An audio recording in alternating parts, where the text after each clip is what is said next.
Halo semuanya, balik lagi di podcast After Rest bareng gue Sadrina Evanalia dan juga jangan lupa untuk subscribe dulu yang belum subscribe, ayo di subscribe channel gue Sadrina Evanalia dan kali ini kita udah barengan lagi sama Albi. Halo Albi.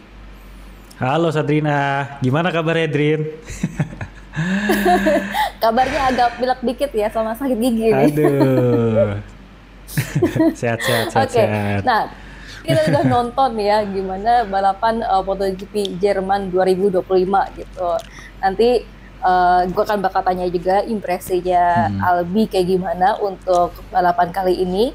Tapi untuk hasilnya deh, Bi, hasil dari MotoGP Jerman 2025, yang pertama tentunya ada Marc Marquez, kedua dan ketiganya gitu ya. Dari sejak 2 minggu yang lalu udah mikir nih, wah bakal siapa gitu ya yang bakal menjadi di posisi 2 dan juga 3 karena ini beda banget sama hasil dari sprint race.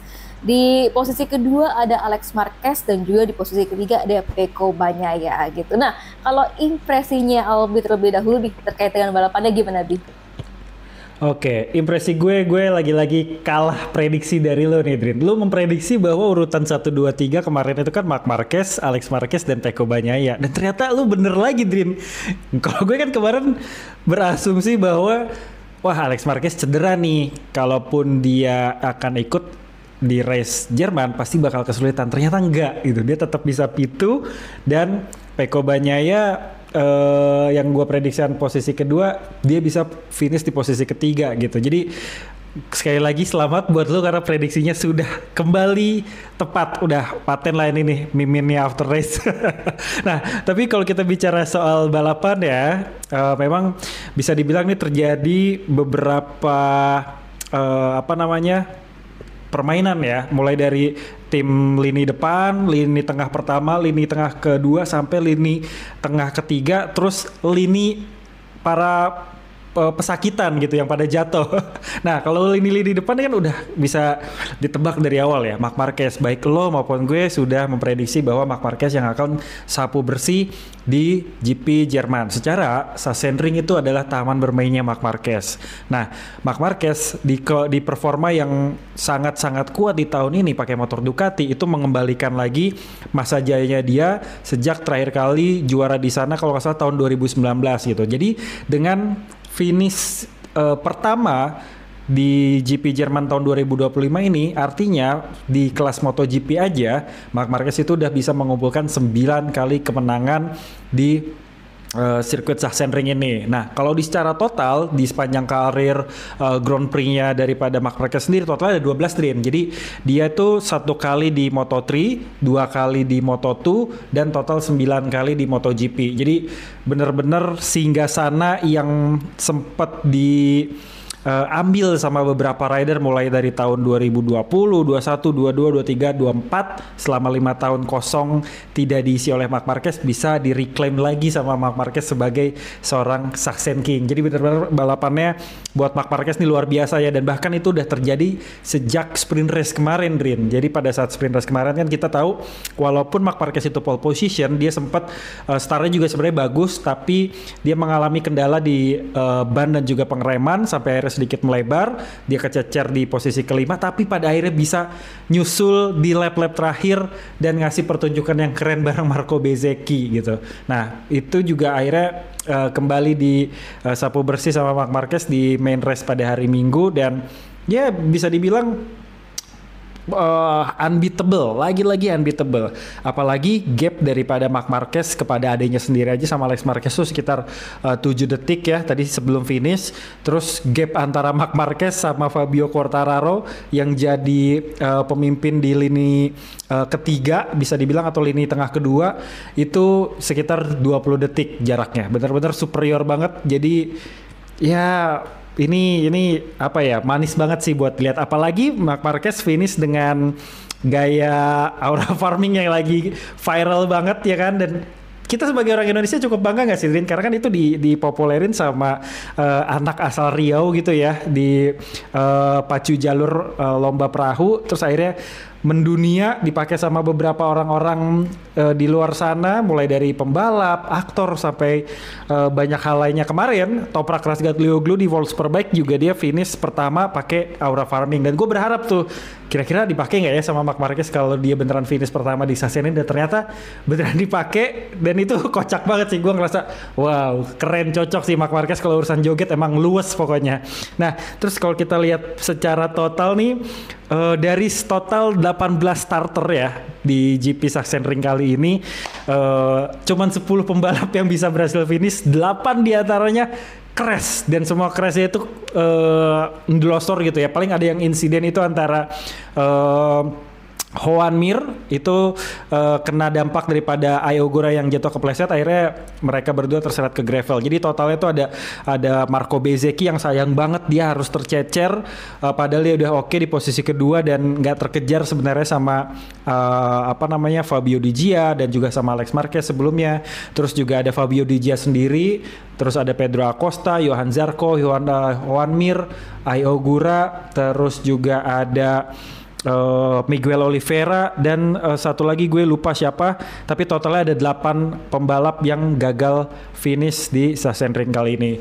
Yang tadinya gue sempat kayak mulai ngantuk-ngantuk gitu, tiba-tiba ini kok banyak banget yang crash gitu. Oh satu lagi Lorenzo Savadori, tiba-tiba banyak yang crash jadi kayak melek lagi gitu. Dan menariknya Pecco Bagnaia yang startnya di posisi 10 harusnya di posisi 11 kan, tapi karena Franco Morbidelli itu absen di main race kali ini, sehingga pembalap-pembalap satu grid maju, satu grid lebih maju untuk start di GP Jerman ini, tapi berhasil finish di posisi ketiga. Dan posisi finishnya itu bener-bener template kayak balapan yang udah-udah, jadi Marc Marquez, Alex Marquez sama Pecco Bagnaia. Kurang lebih impresi gue soal GP Jerman begitu, Drin.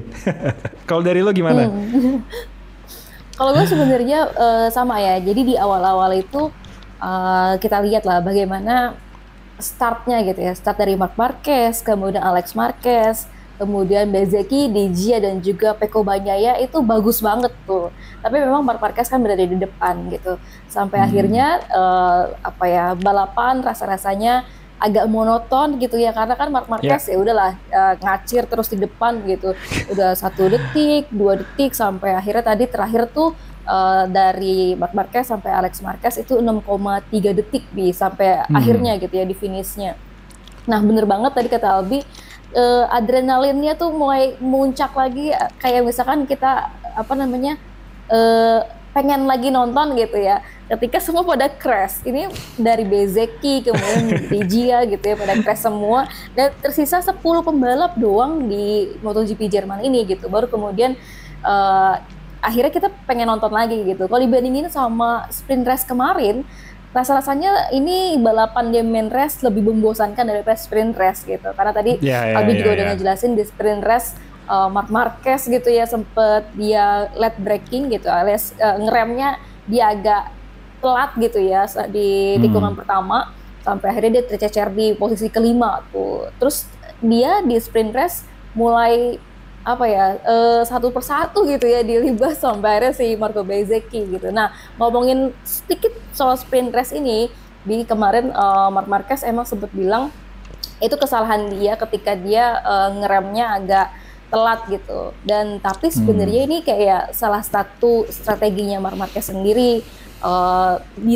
supaya berada di belakang dulu, karena dia bilang dia memang berusaha untuk menaikkan temperatur bannya dulu. Waktu kemarin kan memang di sprint race beda ya sama main race. Di sprint race itu dia hujan gitu ya, jadi wet race dibandingkan dengan main race yang kering gitu. Dan dia harus, kata Marc Marquez, dia bannya harus dinaikin dulu temperaturnya, baru kemudian dia bisa attack gitu ya, sampai akhirnya bisa ngebalap Marco Bezzecchi. Dan waktu kemarin di sprint race itu antara Marc Marquez sama Bezzecchi lumayan tuh duelnya gitu ya, sampai akhirnya beneran dibalap sama Marc Marquez. Dan yang paling ngebuat gue merasa adem gitu ya, meskipun Marco Bezzecchi kan anak didiknya Valentino Rossi ya, tapi di Parfume kemudian setelah dari finish gitu mereka salaman, pelukan, dan menurut gue itu hal yang suportif banget gitu ya, dari Marc Marquez dan juga Marco Bezzecchi gitu. Nah,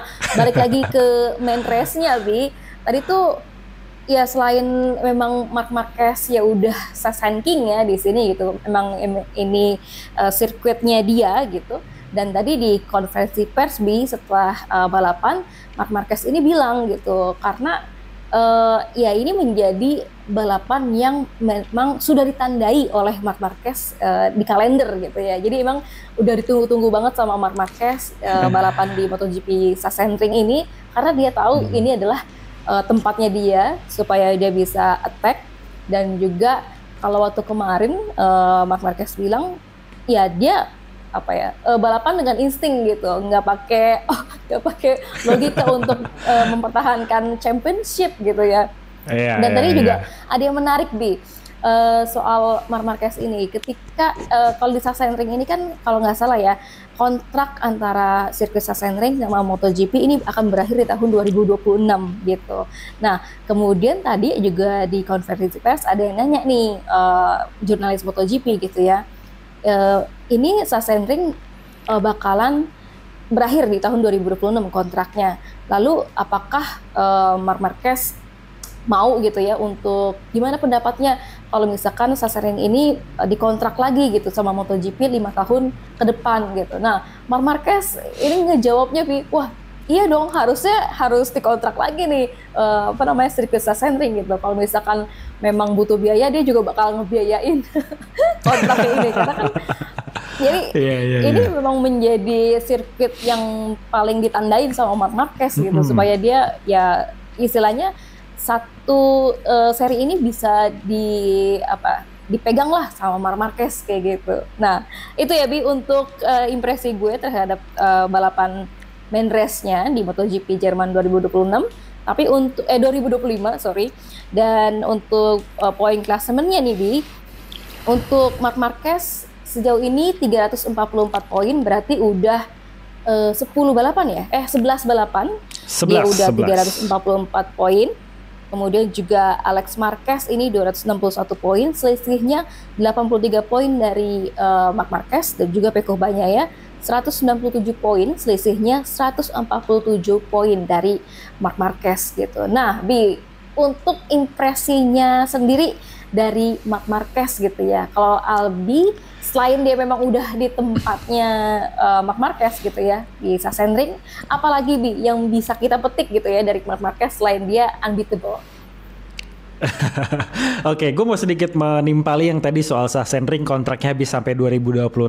Gue sangat yakin akan diperpanjang sih Din, sama antara Dorna Sport dan juga pengelola daripada Sachsenring sendiri dan juga pemerintah daripada Jerman sendiri, karena tadi kalau nggak salah lihat jumlah penonton di Sachsenring itu memecahkan rekor ya. Kalau gue nggak salah lihat ya, dirinya itu lebih dari 200.000 penonton, dan itu terbanyak setelah era pandemi. Jadi dengan tingginya antusias penonton daripada MotoGP di sirkuit Sachsenring, menurut gue bakalan diperpanjang sih sampai setidaknya 5 tahun ke depan dulu untuk perpanjangan kontraknya. Dan gue sangat yakin Marc Marquez pasti ya, omongan dia di presscon menurut gue nggak cuma bercanda, dia pasti akan coba lobby walaupun tidak pakai biaya dia sendiri mungkin ya, tapi dia akan coba lobby baik itu secara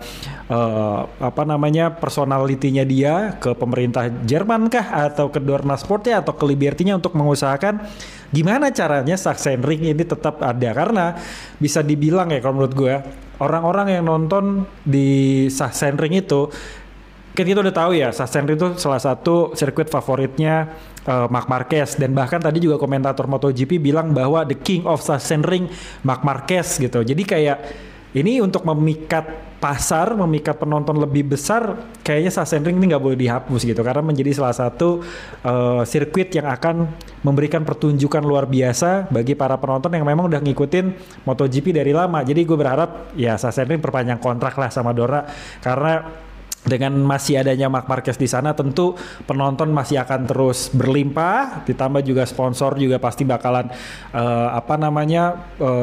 berjubel, jadi secara bisnis pasti masuk angkanya gitu. Nah, kalau bicara soal Marc Marquez, gue mau bahas soal sprint race dulu ya.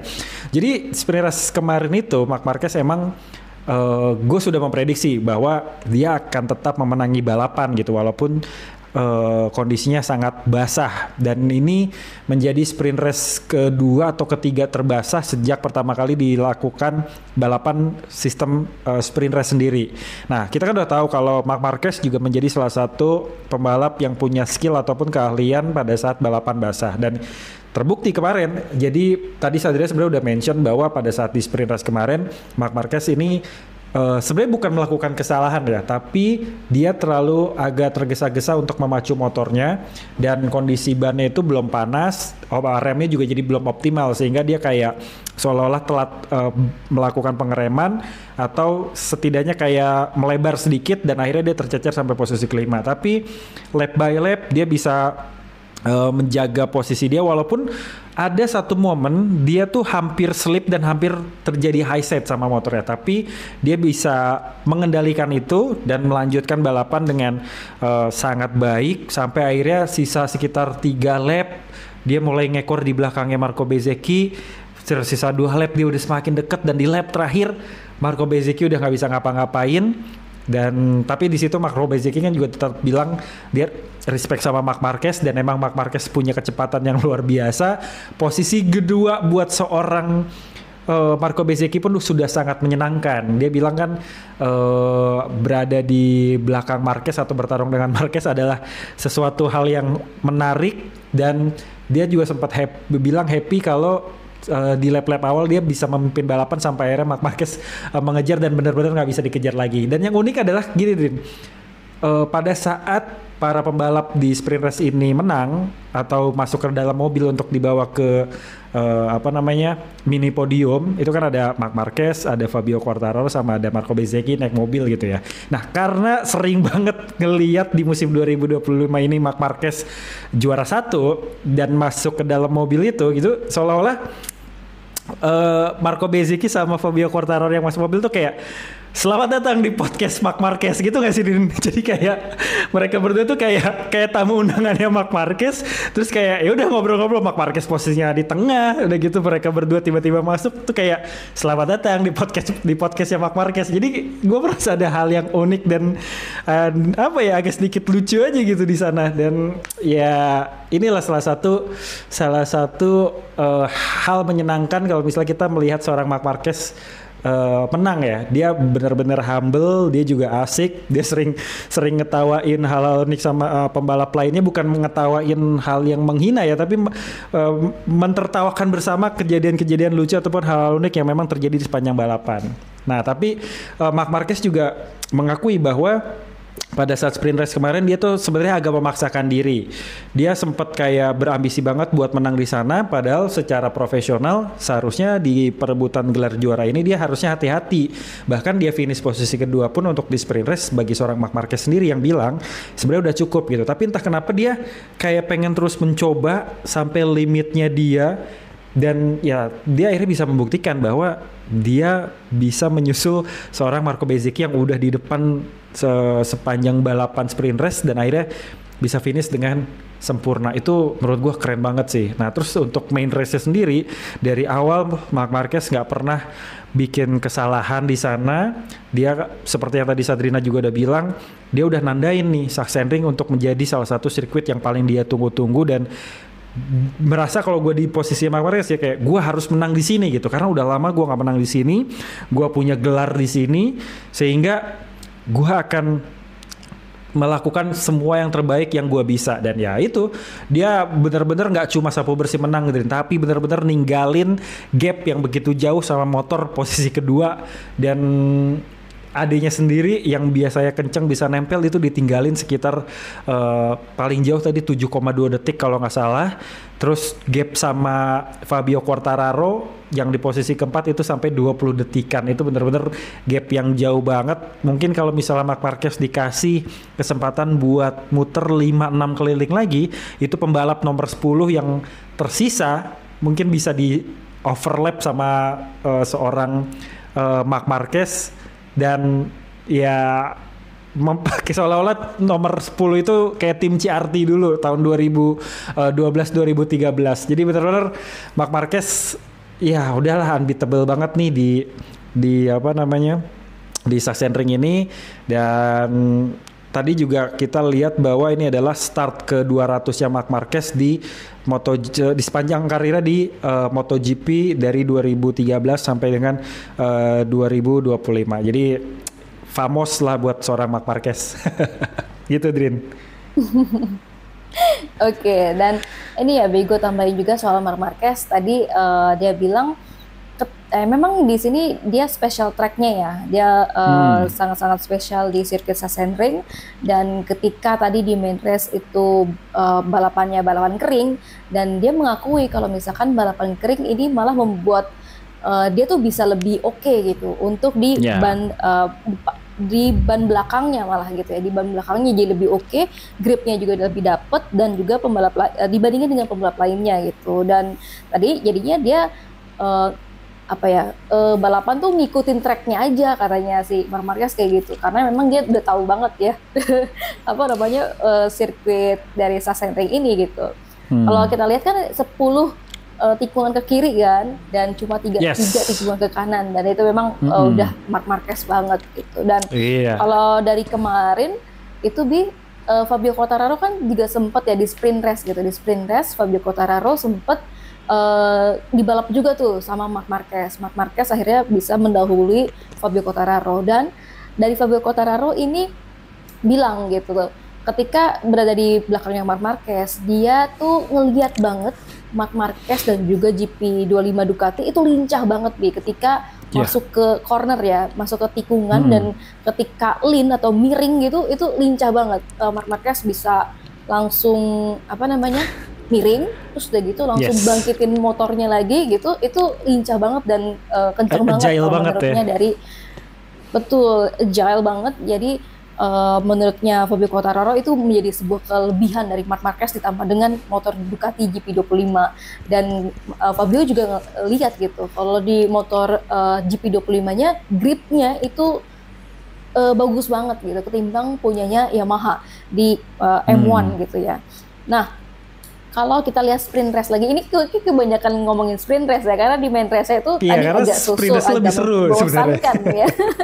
Iya, sprint race juga lebih seru gitu. Nah, Marc Marquez kemarin sempat bilang juga kalau misalkan waktu kemarin di sprint race dia tidak memikirkan championship gitu ya, tapi dia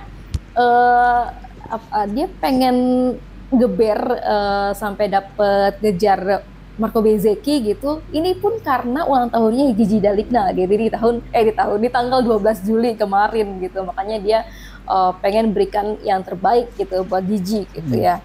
Nah, terus udah gitu juga di sprint race ini gitu, Marc Marquez bilangnya Gigi D'Aligna sempat berpesan kepada Marc Marquez gitu. Marc hati-hati gitu di turunan atau di tikungan 11, karena itu kan tikungannya lumayan tajam dan juga menurun gitu. Nah, Marc Marquez sempat berpikir untuk untuk ya udah slow down gitu selama 2-3 laps gitu, apalagi di sesi kualifikasi kita lihat Marc Marquez itu sempat mau crash gitu ya, tapi dia bisa save crash di tikungan 11. Dan itu dia mungkin teringat juga sama omongan yang Gigi gitu, ketika dia harus slow down. Dan dia beneran slow down di 2-3 laps, tapi kemudian ketika katanya Marc Marquez nih, ketika dia ngelihat helm pembalap orang lain gitu, pembalap lain, dia rasanya pengen ngegeber lagi gitu, sampai akhirnya di sesi kualifikasi juga akhirnya dia bisa mencatatkan waktu terbaik dan juga dapat pole posisi gitu. Kalau untuk yang tadi ya Marc Marquez dari sprint race dan juga sesi kualifikasi. Untuk Marc Marquez ada tambahan lagi nggak, Bi? Cukup sih, emang karena ini sirkuit andalannya dia tikungan kanan aja sepanjang 2025 dia mendominasikan, Rin. Nah, apalagi Sachsenring yang tikungan kirinya itu dominasi, dan ini counter clockwise ya, otomatis dia kayak masuk surga sih lebih awal. Jadi kayak set ada beres gitu. Udah lah, pokoknya unbeatable. Gue bener-bener keren banget sama seorang Marc Marquez. Bagaimana performanya Pecco Bagnaia gitu ya. Kan kalau misalkan kemarin di sesi kualifikasi, kemudian juga di sprint race, dia tuh gue rasa kacau banget sih. Jadi itu gimana rasanya waktu kemarin di media Scrum gitu ya, Pecco Bagnaia adalah pembalap yang paling terakhir masuk ke media Scrum untuk diwawancarai sama para jurnalis gitu, jurnalis MotoGP.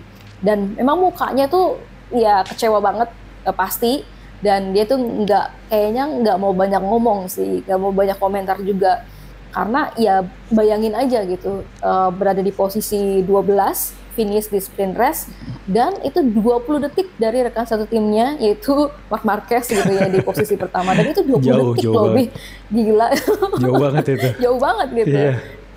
Nah, kalau dari analisisnya Albi gitu ya, untuk performanya Pecco Bagnaia sejauh ini, apakah masih soal feelingnya lagi, kemudian juga apa ya, solusinya tuh apa sih gitu yang mestinya dilakuin gitu ya sama timnya, meskipun Pecco Bagnaia dan juga timnya ini udah berusaha maksimal katanya. Gimana, Bi? Alasan kenapa Pecco ini di sprint race nggak terlalu perform itu karena multiplayer effect dari apa yang dia lakukan pada hari sesi Jumatnya, Drin. Jadi kan tadi gue udah bilang bahwa Pecco itu di hari Jumat pada saat free practice sama practice itu dia nggak fokus untuk time attack gitu. Dia fokus untuk mencoba sasis yang pengembangannya sempat tertunda di tahun 2024. Tadi gue udah mention, tapi mungkin gue akan jelasin lagi bahwa di tahun 2024 pada saat tes Misano berlangsung, Pecco itu dikasih coba frame baru untuk GP24 yang kemungkinan akan dipakai di GP25 juga. Nah, Pecco cukup suka sama frame tersebut pada saat tes Misano 2024, tapi ada perhitungan dari para prinsipal Ducati bahwa kalau misalnya nanti ini dipakai, ini akan menjadi bumerang bagi Ducati. Misalnya, kalau Pecco pakai sendiri, ini tentu akan menjadi, kalau misalnya Pecco pakai sendiri dan akhirnya Pecco yang juara dunia, akan menjadi kayak, wah Pecco curang, dia akan karena dia mendapat support sendiri nih dari Ducati gitu. Nah, tapi ketika dipakai dua-duanya dan ternyata yang bisa mengendalikan itu juga cuma Pecco, jadi seolah-olah kenapa baru diturunin sekarang ini frame-nya gitu. Kenapa nggak dari kemarin-kemarin, kenapa nggak nanti aja. Jadinya kan Pecco yang unggul sebagai tim pabrikan Ducati ini membuat seorang Jorge Martin jadinya mengecilkan terkecilkan kesempatan buat juara dunia. Nah, akhirnya pihak dari Ducati pun memutuskan bahwa ya udahlah dikembanginnya nanti aja, biar sama-sama fokus, toh antara Jorge Martin dan juga Pecco Bagnaia di tahun 2024 kemarin tuh cukup seimbang. Kalau misalnya bicara soal motor, sama-sama punya kemampuan sendiri dan sama-sama bisa comfort dengan motor yang mereka pakai untuk memperebutkan gelar juara dunia. Nah, selesai deh tuh GP 2024 yang dimenangkan oleh Jorge Martin. Nah, pada saat di Malaysia kemarin, di Sepang kemarin, kan pihak dari Ducati ini masih belum bisa memutuskan mesin mana yang akan dipakai, frame mana yang akan dipakai, terus juga ECU apa yang mungkin nanti akan cocok untuk dipasangkan di motornya Marc Marquez dan juga Pecco Bagnaia. Di situ dia pakai ngetes beberapa kali, dia cukup suka, tapi ada ketidaksesuaian yang mungkin dirasain, sehingga Pecco itu dapat rekomendasi untuk ya udahlah kita pakai full baru aja, kayak yang dipakai sama Marc Marquez gitu kan. Nah, pada akhirnya si frame itu nggak pernah tuh dipakai lagi sama Ducati. Nah, pada akhirnya untuk menjawab mungkin rasa frustasinya Pecco Bagnaia ya, karena dia udah nyoba long fork, dia udah nyoba diameter disc brake dari yang sebelumnya 340 mm jadi 355 mm, dia udah coba juga tapi belum begitu signifikan. Nah, apalagi kira-kira yang bakal dicoba nih? Sebenarnya ada beberapa hal yang belum dicoba sama Pecco. Salah satunya adalah aerodinamika, di mana Fabio Di Gia dan juga Marc Marquez sekarang kan udah pakai aerodinamika yang paling update gitu. Nah, gue nggak ngerti alasan Pecco kenapa belum pakai aerodinamika itu, tapi terakhir sih katanya percuma kalau misalnya aerodinamikanya itu bagus tapi cara balap gue masih belum kena secara feeling, ya akan sia-sia gitu. Jadi gue mau memaksimalkan motor yang ada dulu seperti ini, karena ini yang paling mirip desain aeronya dengan yang dipakai sama dia di tahun 2024 lalu. Tinggal nanti penyesuaiannya dilakukan apakah di swing armnya kah, apakah di settingannya kah, apakah di frame-nya kah, atau segala macam. Nah, adalah yang cukup krusial ini, yaitu frame-nya yang belum dicoba, sehingga pada saat sesi Jumat kemarin dia tuh benar-benar coba itu beberapa kali dan tahu dia resikonya apa.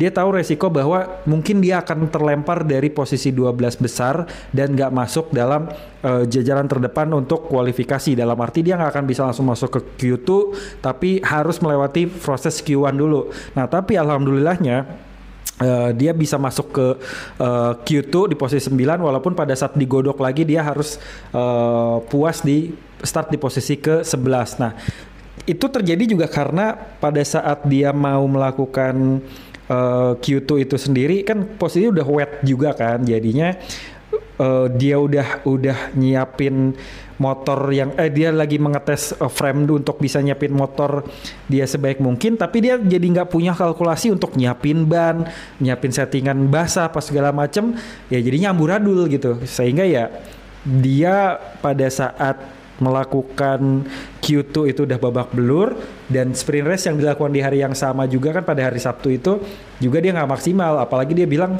dia nggak punya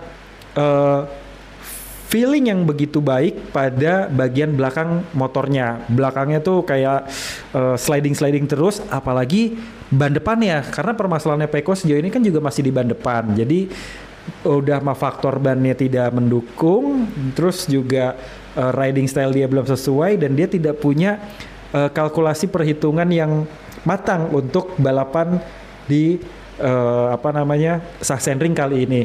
Tapi pada saat dia realize setelah sprint race itu sprint race dilakukan, dia bilang kalau besok main race ini berjalan dengan sistem balapan kering, dia akan memperjuangkan untuk bisa finish di 5 besar, dan itu akhirnya terbukti sama dia, walaupun posisi dia finish ketiga itu juga karena dua hal. Yang pertama ya tentu dari effortnya Pecco Bagnaia sendiri, karena kan dari 2 race terakhir kita tahu sudah ada improvement dan ada peningkatan kepercayaan diri yang hadir dari diri seorang Pecco Bagnaia sendiri, walaupun belum begitu maksimal, belum bisa mengalahkan Alex Marquez dan bahkan Marc Marquez, tapi juga dibantu karena banyaknya pembalap-pembalap yang di depannya dia itu mengalami crash, mulai dari Pedro Acosta, Pedro Acosta, terus juga Marco Bezzecchi, terus juga ada Johann Zarco, sehingga itu semakin memuluskan Pecco Bagnaia untuk bisa bertarung di tidak hanya 5 besar tapi juga di 3 besar. Nah, kalau misal tadi Sadria bilang permasalahannya Pecco itu masih soal feeling atau enggak,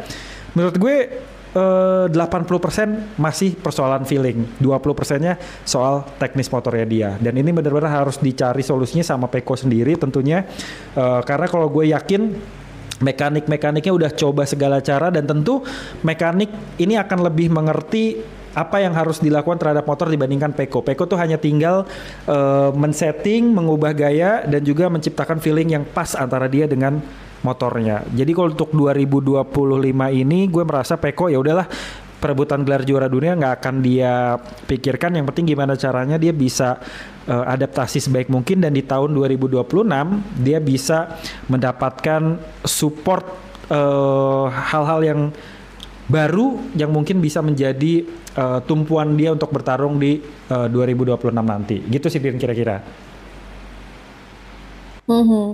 Dan tambahan juga sih Bi, tadi setelah di konferensi pers setelah balapan gitu ya, memang Pecco Bagnaia mendapatkan posisi ketiga gitu ya, dan enggak terlalu disangka-sangka juga sih, karena kan di sprint race dia udah di 12, kemudian di kualifikasi kemarin juga di 11 gitu ya, dan podium ketiga juga ya mungkin tidak terduga, dan juga membuat tadi katanya Pecco Bagnaia tidak terlalu happy gitu. Maksudnya cukup happy gitu untuk berada di posisi ketiga, meskipun tadi dia bilang ban depannya tuh juga masih selalu sulit untuk dikendaliin gitu. Makanya ya mungkin dengan ada improvement juga dari Pecco Bagnaia, juga ada tim, tapi dia cukup happy.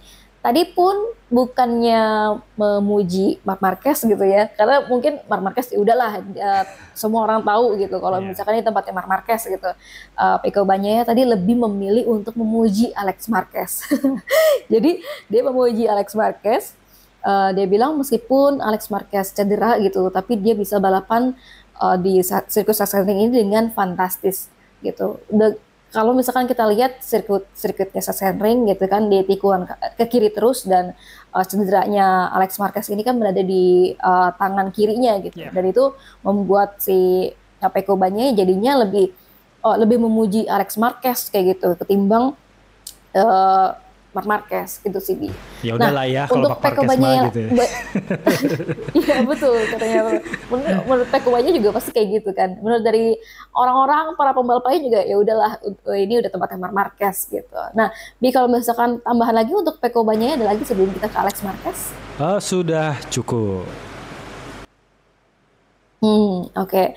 Nah, kalau Alex Marquez nih, Pi, dia bilang memang menang di juara MotoGP Jerman ini, juara di kedua ya di MotoGP Jerman 2020 ini memberikan dia confidence atau percaya dirinya lebih ekstra lagi gitu. Karena kan waktu kemarin di Assen dia sempat crash dan sempat berpikir juga Alex Marquez ini bisa nggak ya gue balapan gitu, di declare fit atau enggak ya balapan di Sachsenring gitu, sampai akhirnya dia bisa di podium kedua, dan itu menurut dia juga nggak menyangka banget gitu. Dan karena memang dia berpikir yang kuat adalah Marquez di sini kayak gitu sih, Bi, untuk Alex Marquez. Kalau sejauh ini dari Albi, Alex Marquez ada tanggapan? Iya, gue cukup mengagumi sama Alex Marquez ya. Gue menduga awalnya itu kayak, wah dia cedera nih, akan kesulitan nih. Tapi ternyata dia tetap bisa bertarung dan bahkan bertengger di posisi kedua dan gak terkejar sama Pecco Bagnaia yang walaupun gapnya itu semakin mendekat, tapi benar-benar gak terkejar gitu. Karena saking kenceng dan juga confidence-nya seorang Alex Marquez di GP Jerman kali ini, walaupun dengan kondisi cedera, tapi dia tetap bisa pacu dan nge-push motornya sekencang mungkin. Dan gue berpikir mungkin jarinya nggak akan terlalu terasa sakit ya, karena sekarang kan MotoGP punya teknologi yang namanya quick shifter dan juga auto blipper. Jadi penggunaan kopling itu nggak terlalu banyak dan nggak terlalu sering. Paling pada saat mau melakukan start aja atau pada saat mau secara teknis gitu ya. Karena kalau untuk ngoper gigi downshift itu udah ada auto blipper, untuk naikin gigi udah ada quick shifter, sehingga dia nggak membutuhkan lagi kopling untuk terlalu sering yang bisa aja mengganggu penyembuhan daripada cedera di jarinya seorang Alex Marquez. Dan gue yang sempet kayak, wah gila nih gak kekejar nih Alex Marquez nih, gila lagi cedera padahal gitu loh. Tapi ternyata tetap jadi Mr. P2 dan ya nggak terkejar gitu. Ya keren sih, impresif lah untuk kakak adik Marc Marquez dan juga Alex Marquez yang sudah memporak-porandakan pembalap lain di Sachsenring kali ini. Dan tambahan juga ya, Bi, waktu kemarin di sprint race kan dia memang nggak tiga besar ya, nggak podium gitu.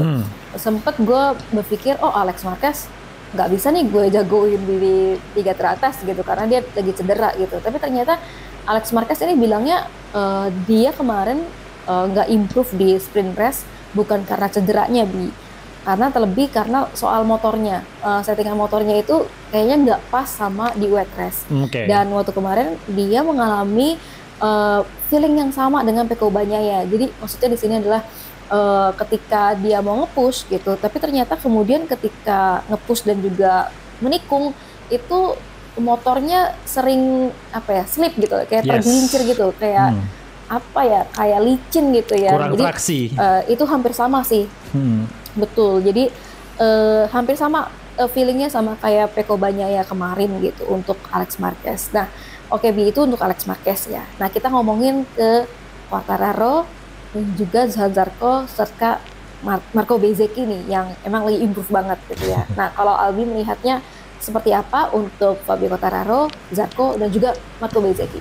Oke, Fabio Quartararo seperti biasa ya, dia tuh kayak ngasih harapan dulu di awal gitu, tapi kemudian kayak ya gitu. Tapi kemarin di sprint race gue seneng loh, karena Fabio Quartararo akhirnya bisa konsisten, dia juga bisa menjaga posisinya dia, nggak terkejar juga sama Fermin Aldeguer gitu kan, dan berakhir masuk podcastnya Marc Marquez di mobil untuk ke tempat sprint race itu, dan kelihatan sih mukanya cukup happy.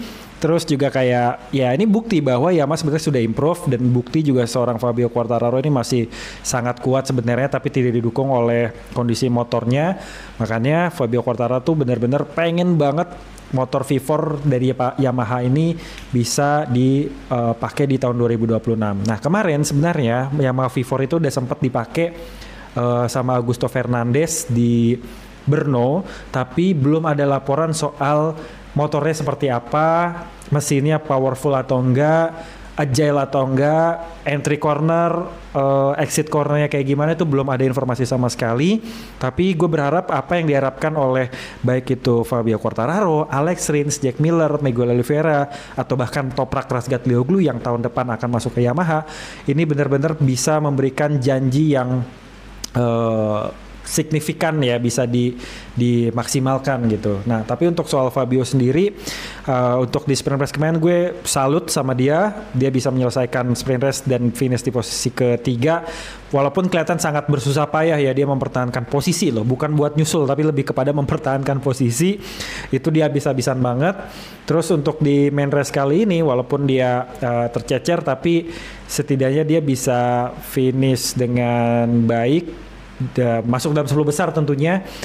Terus ya gue masih punya harapan yang begitu besar buat seorang Fabio Quartararo. Nah makanya ketika nanti dia dapat janji bahwa mesin V4 ini bisa dipakai di tahun 2026 dan punya karakteristik yang bisa mendekati motor-motor Eropa atau minimal motor-motor kayak RSGP-nya Aprilia deh, nggak usah muluk-muluk ke Ducati dulu.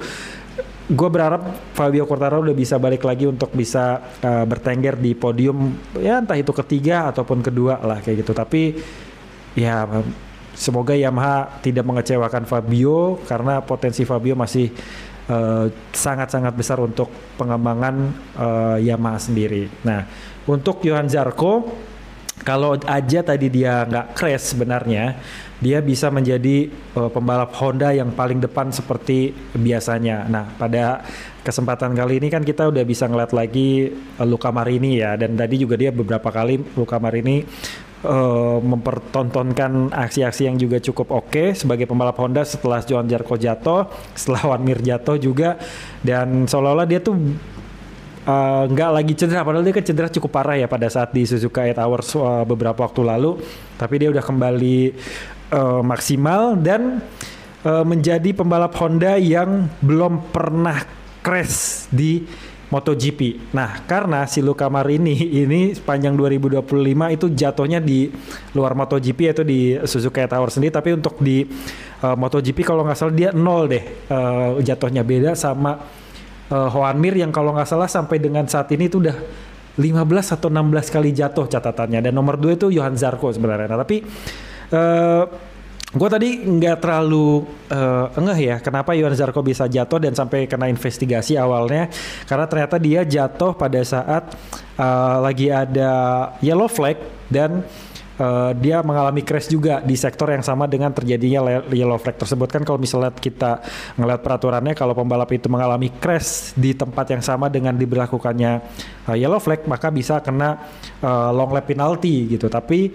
bukan long lap penalty, dia bisa ya kena long lap penalty di balapan selanjutnya gitu. Nah terus kalau ternyata tadi tuh dia kayak begitu mau belok, dia sedikit mengalami slip di ban depan dan akhirnya jatuh begitu aja. Gue belum tahu sebabnya karena apa, tapi ya mungkin karena faktor ban sih. Ya, semoga kedepannya Johan Zarco bisa ngasih pertunjukan yang oke lagi sama kayak pada saat di Le Mans Prancis kemarin, karena gue melihat Johan Zarco itu menjadi salah satu harapan terbesarnya Honda untuk pengembangan kedepannya, karena dia menjadi salah satu pembalap yang paling menjanjikan di antara pembalap-pembalap Honda lainnya. Gitu sih, Drin. Nah, gue tambahin dikit ya soal Johan Zarco ini gitu.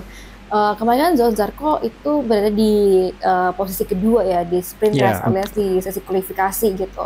Nah, kemarin tuh di sprint race soal ban juga Zarco tuh sempat ganti ya. Jadi di awal tuh dia mau pakai ban soft ya? Karena balapan basah gitu ya.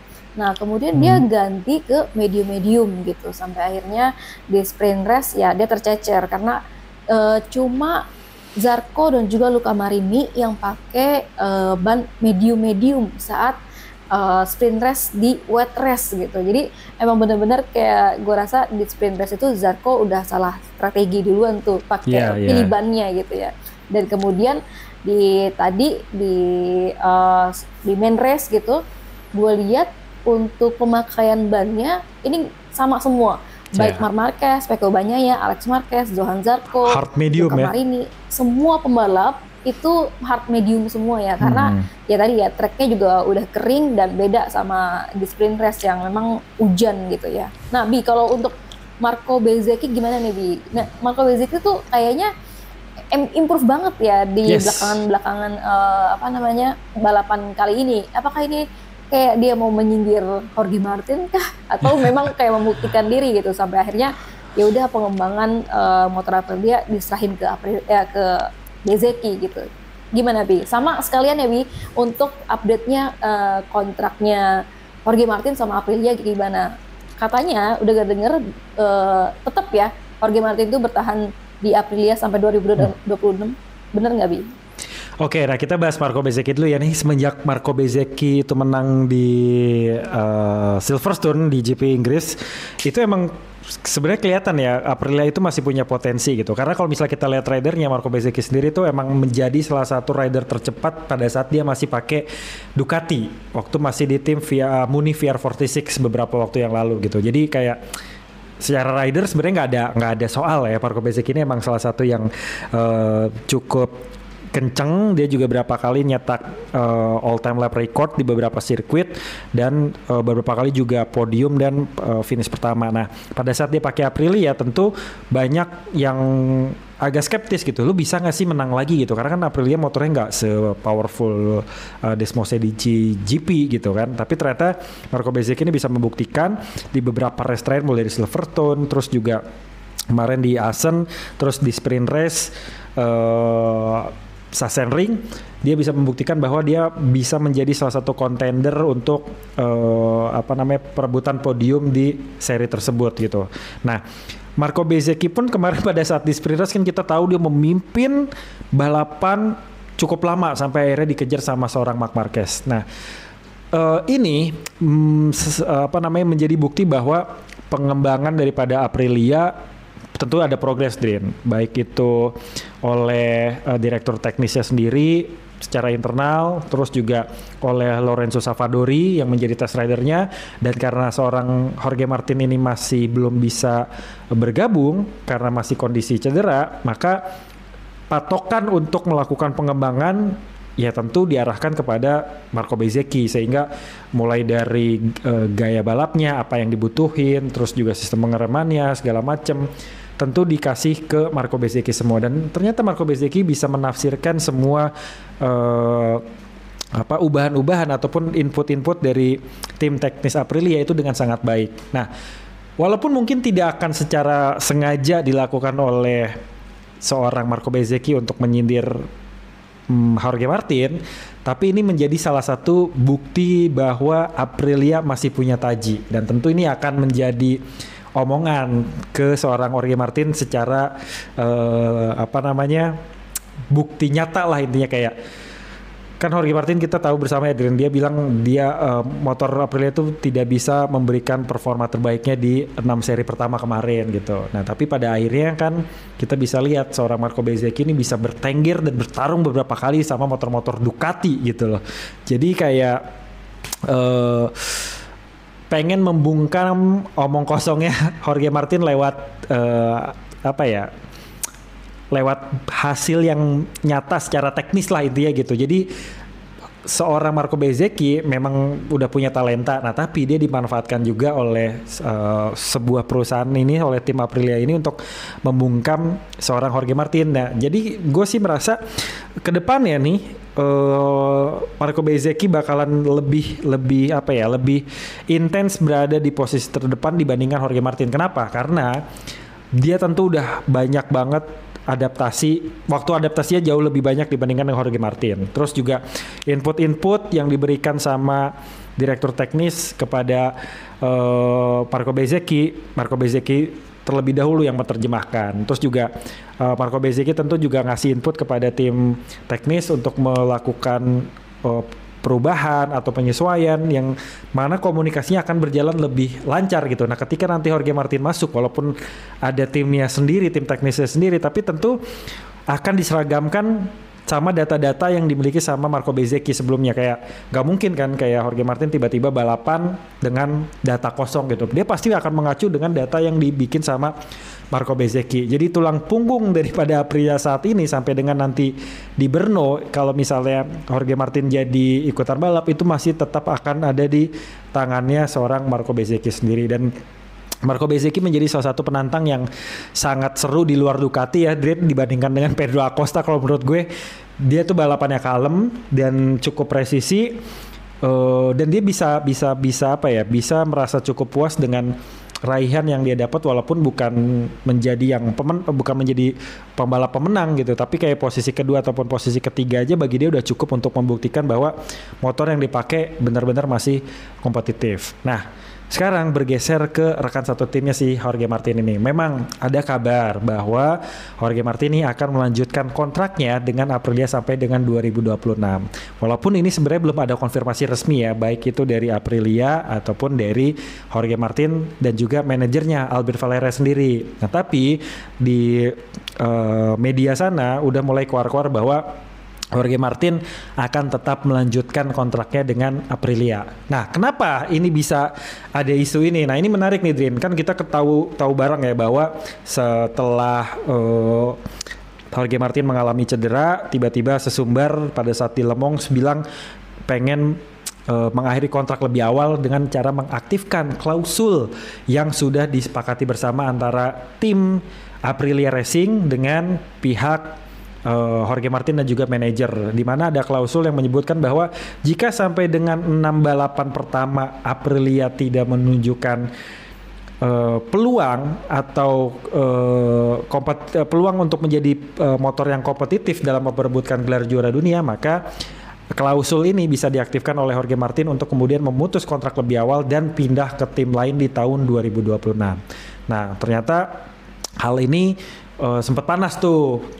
Pihak Aprilia bilang membantah tidak ada pembahasan untuk mengakhiri kontrak dengan Jorge Martin lebih awal karena persoalan performance gitu. Nah, tapi pihak dari Jorge Martin secara sepihak bilang dia pengen keluar lebih awal karena Aprilia tidak bisa membuktikan apa yang sudah disepakati bersama-sama. Lah, ribut nih segala macam sampai akhirnya pihak Aprilia, ayolah lu sini ngobrol gitu. Nah, ini mau diselesaikan secara baik-baik atau di pengadilan, dan di situ semua asumsinya bahwa antara Aprilia dan juga Jorge Martin ini akan pisah karena ada anggapan bahwa Jorge Martin akan masuk ke tim Honda yang lebih memikat secara angka, ditambah di sana juga ada Pak RT sebagai salah satu mentor ataupun senior terdekat dari seorang Jorge Martin sendiri. Dan di sana juga sudah ada Romano Albisiano yang sebelumnya mengembangkan motor Aprilia, sehingga bisa dikomunikasikan dengan baik lah antara kedekatan antara Jorge Martin dengan Pak RT dengan Romano Albisiano. Jadi bisa menciptakan segitiga yang cukup seksi ya, antara direktur teknis, test rider sampai ke pembalapnya langsung gitu. Nah, tapi karena Aprilia ini profesional, dia bilang ya udah kita ngobrol, kita tanya deh, kita ajak deh Carmelo Ezpeleta sebagai CEO dari Dorna Sport. Nah, akhirnya Ezpeleta ini bilang kalau pembalap ini belum menyelesaikan persoalan hukumnya atau sengketanya dengan tim balap ataupun dengan sebuah pabrikan, maka tidak boleh ikutan balap sampai batas waktu yang ditentukan. Itu dalam arti sampai permasalahannya selesai dan dianggap ingkrah ya, kalau bahasa sidang tuh dianggap sudah ada putusan lah intinya. Nah, terus di situ akhirnya pas di Asen kemarin tapi gue menduga ya manuver yang dilakukan sama Jorge Martin ini karena agensinya sih, karena si Albert Valera ini sih yang kayak pengen banget memanfaatkan situasi, membujuk-bujuk seorang Jorge Martin untuk mendapatkan kesempatan yang lebih besar secara materi dari tim balap lain gitu. Makanya kemarin pada saat di Asen kan Albert Valera bilang Jorge Martin sudah dalam kondisi bebas, bisa dikontrak oleh tim manapun pada tahun 2026. Nah, tapi di situ Aprilia lagi-lagi bilang, gak ada, kita belum nyelesain apa-apa. Jorge Martin masih balapan sampai 2026 bareng kita gitu. Ya kalau misalnya mau diselesain ya kita ke meja hijau aja lah gitu. Sampai akhirnya si pihak Jorge Martin tuh pengen ngangkat masalah ini ke ini ya, pengadilan arbitrase untuk olahraga yang ada di Eropa sana gitu. Jadi kayak sidang tertinggi untuk atlet-atlet dan juga pelaku industri olahraga lah intinya di sana. Nah tapi si Carmelo Spelta bilang lagi, lo kalau misalnya masih bandel juga nih Tin gitu, gua nggak akan bisa bantu lo nggak bakal balapan, lo nggak akan balapan di tim manapun, dan lo akan dibekukan gitu ya. Terus kalaupun dimajukan ke dalam pengadilan arbitrase tersebut, Jorge Martin juga akhirnya realize bahwa klausul yang sudah disepakati antara Jorge Martin dan juga Aprilia ini malah bakal jadi bumerang bagi Jorge Martin. Kenapa? Karena di klausul tersebut tidak disebutkan secara detail terms and kondisinya seperti apa. Nah, Aprilia sebagai perusahaan yang tentu juga didukung sama Piaggio Group yang gede itu, tentu akan memenangkan persoalan ini dengan mudah gitu. Bukan dari duitnya, tapi dari klausulnya itu sendiri. Karena Jorge Martin ini kan pengen klausul ini diaktifkan karena motor daripada Aprilia itu tidak dianggap tidak kompetitif gitu kan di 6 seri terakhir. Nah tapi kalau ditanya, ya lu kemana gitu? Selama ini kan lu cedera, nggak balapan, lu cuma balapan sekali doang. Itu pun habis balapan sekali lu cedera lagi gitu. Dan panjang pula. Jadi seolah-olah emang lu nggak pernah naik motor ini sampai di garis finish. Nah hal itulah yang akhirnya membuat seorang Albert Valera dan juga Jorge Martin akhirnya tanda kutip menyerah nih, isunya sudah menyerah dan akan melanjutkan kontrak dengan Aprilia sampai dengan 2026. Nah kalau secara tim Aprilia sebenarnya nggak keberatan lo masuk tim gue lagi kayak gitu, kayak karena ya Jorge Martin punya potensi besar, Jorge Martin juga seorang juara dunia, tentu juga untuk urusan sponsor ya udahlah bakal masuk. Nah cuman kalau gue jadi seorang Aprilia Racing ataupun jadi orang-orang yang ada menjadi sponsor untuk bisa bergabung di tim MotoGP, gue kayaknya udah males gitu buat sponsorin seorang Jorge Martin dengan karakter yang seperti itu gitu, karena problematik Drin. Jadi dia udah pernah mengalami ini pada saat dari KTM di Moto2 dan akhirnya dia pindah ke Ducati, terus dia ulangi lagi daripada Aprilia dan mengincar Honda sendiri. Jadi kayak ya udahlah kayak gitu, buat apa gitu, walaupun lu punya titel sebagai juara dunia tapi kalau mental lu masih kayak gini kayak kurang aja. Dan bahkan ketika nanti kerja pun gue nggak ngerti deh nih, apakah ada rasa yang nyaman antara Jorge Martin dengan Massimo Rivola, Jorge Martin dengan tim teknis di sana, apakah ada rasa yang gimana ya? Kalau gue sih sungkan ya, kayak gimana gitu kalau kita sebagai orang timur ya, pasti kayak aduh nggak enak banget sih suasananya gitu. Nah jadi kalau yang gue baca ini memang kenapa hal ini terjadi tuh karena emang permainan daripada agensinya dari awal sih. Jadi pada saat di awal dulu mereka dikecewakan sama Ducati, Albert Valera ini sempat nanya sama Honda, gue kalau masuk ke sini oke nggak gitu. Nah tapi pada saat itu kan slotnya sudah terisi penuh sama Luca Marini dan juga Juan Mir. Walaupun sudah terisi secara penuh tersebut, mereka udah dapat gambaran nih berapa angka yang bisa diterima sama Jorge Martin. Angkanya ternyata gede, dan katanya gue persisnya nggak tahu berapa tapi gede, jauh lebih gede daripada yang dia dapetin di Aprilia, dan bahkan bisa setara sama Fabio Quartararo ya sih kalau gue nggak salah ingat gitu, sekitar 14 juta euro atau 12 juta euro gitu. Nah terus karena slotnya udah penuh, akhirnya dia masuk ke Aprilia, bilang sama Alex Espargaro buat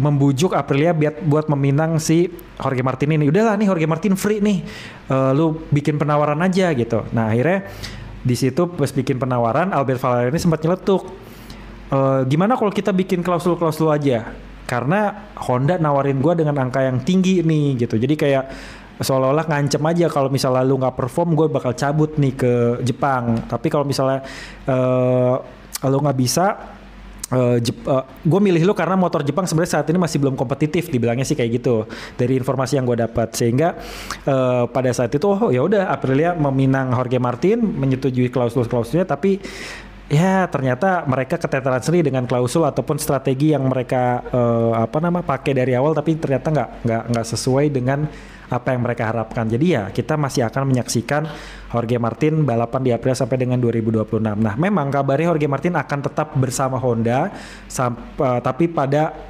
tahun 2027 mereka akan mulai melakukan kesepakatan. Itu pun kalau Honda masih tertarik dengan Jorge Martin yang kondisinya sekarang ya udah cedera dan belum bisa membuktikan performa apapun sampai dengan taruh pertama MotoGP 2025 ini. Gitu sih Drin. Dan kalau misalkan emang ini apa kisruhnya Jorge Martin sama Aprilia dibawa ke hukum, kayaknya juga Jorge Martin nggak menang sih, karena kan ya Aprilia sendiri udah ngebuktiin gitu dari Marco Bezzecchi aja dia udah bisa juara kan gitu, udah bisa podium gitu, apalagi kompetitif banget gitu. Dan update-nya waktu kemarin ya, waktu di MotoGP Sachsenring ini ada konferensi pers dari manajer tim gitu, termasuk dari Aprilia. Yang hadir itu ada Massimo Rivola gitu. Nah, Massimo Rivola juga ditanyain ini soal ini gitu, soal kontraknya Jorge Martin, dan dari Massimo Rivola sebenarnya juga bilang dia kayak masih menutupi gitu, maksudnya nggak ada kok, maksudnya kayak kita nggak berselisih kayak gimana kok, dan dia lebih memilih untuk nggak mau berkomentar terlalu banyak sih soal kontraknya Jorge Martin sama Aprilia ini gitu. Oke. Bi, kita udah banyak banget ngobrolin soal MotoGP Jerman 2025, kemudian juga ada kisruhnya Jorge Martin sama Aprilia, dan kita ke nextnya, di next round, yaitu di prediksinya MotoGP Brno ya, MotoGP Ceko 2025. Nah, ini kalau untuk catatan kemenangannya ada Valentino Rossi, ini untuk seluruh ya para pembalap gitu ya, dari yang tahun-tahun jebot gitu sampai tahun-tahun sekarang. Ini ada Valentino Rossi dengan 5 kali kemenangan terbanyak, dan juga Agostini 4 kali kemenangan terbanyak, dan juga Wayne Rainey dengan 3 kali kemenangan gitu ya. Nah, untuk di MotoGP Brno ini baru lagi akan berlangsung di tahun 2025, karena di tahun 2024, 2023 sampai dengan 2020 ya. Jadi itu nggak ada nih Bi ya di MotoGP seri-seri yang di tahun-tahun yang tadi gue sebutin gitu. Nah, baru ada lagi itu di tahun 2020, dan pemenangnya itu pertama di Brad Binder, kemudian juga di 2019 ada Marc Marquez, di tahun 2018 ada Andrea Dovizioso. Jadi nanti Abis bisa koreksi ya kalau gue salah untuk terkait dengan tadi ada beberapa tahun gitu MotoGP Brno tuh belum ditiadakan, baru ada lagi di tahun 2025. Nah, kemudian bagaimana prediksinya Albi terkait dengan MotoGP Brno ini di Ceko, gimana Bi? Oke, ya benar tadi yang dibilang sama Sadrina bahwa dari tahun 2021, 22, 23, 24 ini Brno itu absen ya. Jadi terakhir kali mereka ngadain balapan tuh di tahun 2020 yang dimenangkan sama Brad Binder tadi. Nah, alasan absen daripada Brno ini sebenarnya karena masalah krisis keuangan dan juga kondisi trek yang perlu ada sejumlah perbaikan gitu. Jadi nanti kita bakal ngeliat sirkuit Brno yang tampilannya tuh harusnya lebih cakep ya, karena mirip-mirip sama sirkuit-sirkuit di Eropa lainnya sekarang udah catnya udah lebih bagus, karena beberapa di antaranya dipegang sama vendor-vendor yang bikin ataupun merenovasi kayak Mandalika, Qatar, dan lain sebagainya. Jadi nanti kita harapannya sih bisa ngelihat tampilan Brno yang lebih baru. Nah, tapi kalau untuk template lamanya, untuk track layoutnya, terus juga kawasannya itu masih sama, Drin. Jadi kayak sekitarnya itu perbukitan, banyak hutan-hutan pinus, terus juga tracknya itu panjangnya sekitar 5 kilometeran. Dia punya berbagai macam elevasi. Nah, ini yang bakal jadi tantangan bagi para pembalap itu sendiri. Total daripada tikungannya itu ada 14, 8 ke kanan, 6 ke kiri, clockwise. Dan ini memadukan antara fast corner dan juga hard braking gitu. Jadi bakal bikin para pembalap ini capek. Nah, kenapa capek? Karena tadi gue bilang ada banyak elevasi, banyak trek ciluk banyak, Drin. Jadi kayak abis tanjak, turun, toto belok kayak gitu. Jadi benar-benar harus membuat para rider ini aware sama treknya. Terus juga kenapa juga ada hard braking? Karena ada salah satu lintasan di sana tuh turunan, terus tahu belok gitu. Jadi buat ngerem pada saat turunan di kecepatan tinggi lalu kemudian belok itu benar-benar bakal susah banget, badan bakal berasa berat banget secara gravitasi. Terus sirkuit ini itu kemungkinan besar bakal dikuasai sama untuk saat ini ya, sama motor-motor yang agile. Nah, seperti yang kita tahu bahwa motor-motor yang agile tadi udah dinilai sama Fabio Quartararo mungkin ya, atau sama Marco Bezzecchi, bahwa motor-motor Ducati itu benar-benar lincah dan bisa menaklukkan tikungan dengan mudah. Entry corner, exit the corner bukan masalah. Jadi yang gue prediksi bakal memenangkan balapan di Brno nanti adalah motor-motor Ducati utamanya, Dwin. Nah, kalau misalnya harus memprediksi siapa yang juara 1, 2, 3-nya, gue akan megang satunya Marc Marquez, Dwin.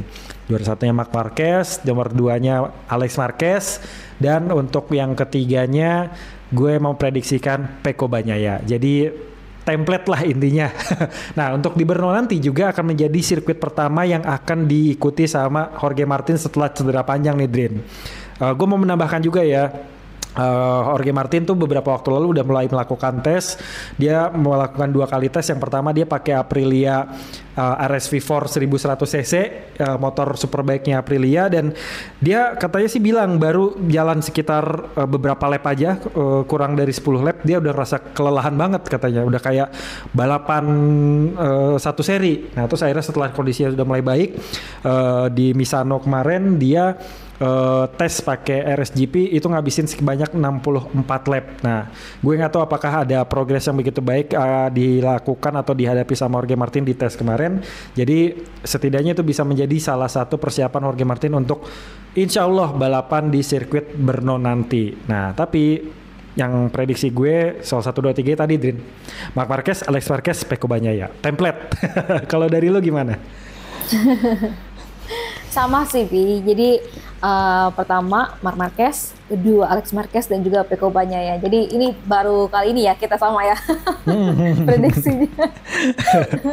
Iya, karena Ducati banget gitu sirkuitnya. Kalau kita lihat,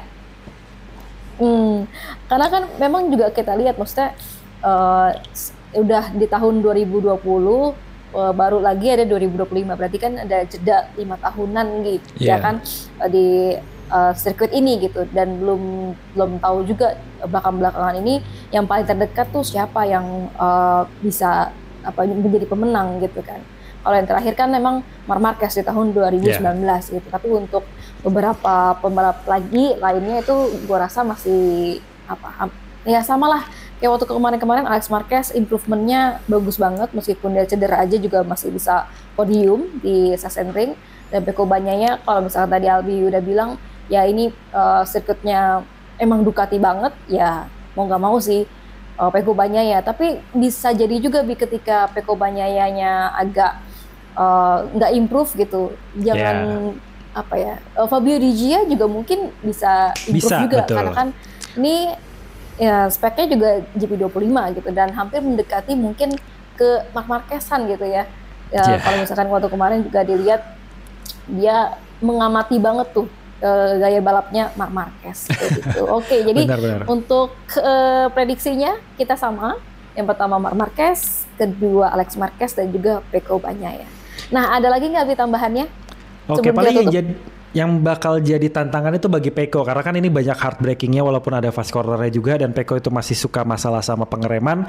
Ya, ini mungkin bisa menjadi consider bagi Pecco Bagnaia untuk balik lagi pakai settingan cakram atau ukuran cakram 355 dari sebelumnya 340. Karena kan ini harus banyak melakukan pengereman, dan tentu suhu daripada pengeremannya sendiri akan cukup optimal karena banyak hard braking. Jadi kayaknya dia akan memutuskan pakai 355 deh untuk balapan di Brno nanti, kalau misalnya dia mau mendapatkan kemampuan pengereman yang dia harapkan. Kayak gitu sih. Atau mungkin jangan-jangan Pecco bisa pakai frame baru yang kemarin udah dicoba di di hari Jumat di Sachsenring gitu sih, Drin. Oke, nanti kita lihat ya bagaimana improvement dari masing-masing Marc Marquez, Alex Marquez, Pecco Bagnaia, dan juga para pembalap lain dari sesi pertama gitu ya, dari sesi Jumat sampai dengan nanti main race-nya di MotoGP Brno Ceko 2025. Saksikan terus podcast After Race gitu ya di MotoGP selanjutnya. Oke, bye-bye semuanya. Terima kasih Albi. Bye semuanya. Terima kasih Sadrina dan teman-teman penonton After Race.